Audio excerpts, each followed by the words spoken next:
Thanks, Jen. Can you talk a little bit more about this request for tech companies to be more aggressive in policing misinformation? Has the administration been in touch with any of these companies, and are there any actions that the federal government can take to ensure their cooperation? Because we've seen from the start there's not a lot of action on some of these platforms. Sure. Well, first, we are in regular touch with these social media platforms, and those engagements typically happen through members of our senior staff, but also members of our COVID-19 team. Given, as Dr. Murthy conveyed, this is a big issue of misinformation, specifically on the pandemic.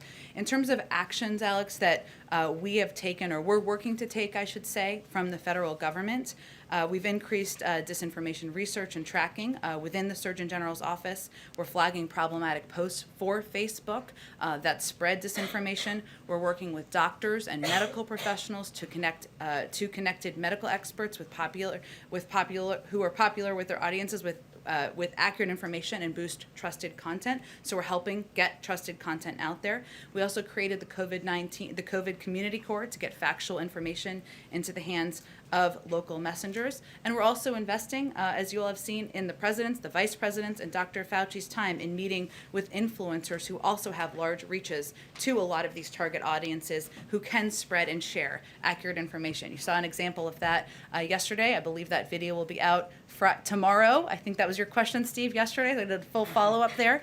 There are also proposed changes that we have made to social media platforms, including Facebook, and those specifically are 4 key steps. One, that they measure and publicly share the impact of misinformation on their platform. Facebook should provide publicly and transparently data on the reach of COVID vaccine misinformation, not just engagement, but the reach of the misinformation and the audience that it's reaching. That will help us ensure we're getting accurate information to people. This should be provided not just to researchers, but to the public, so that the public knows and understands what is accurate and inaccurate.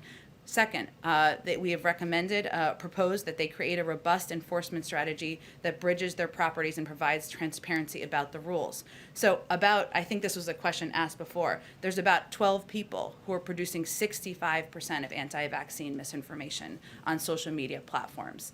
All of them remain active on Facebook, despite some even being banned on other platforms, including Facebook, ones that Facebook owns.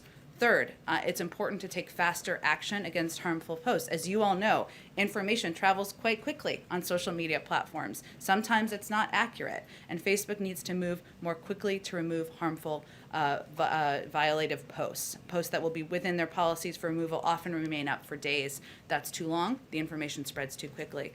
Finally, we have proposed they promote quality information sources in their feed algorithm. Facebook has repeatedly shown that they have the leverage to promote quality information. We've seen them effectively do this in their algorithm over low quality information, and they've chosen not to use it in this case, and that's certainly an area that would have an impact. So these are certainly the proposals.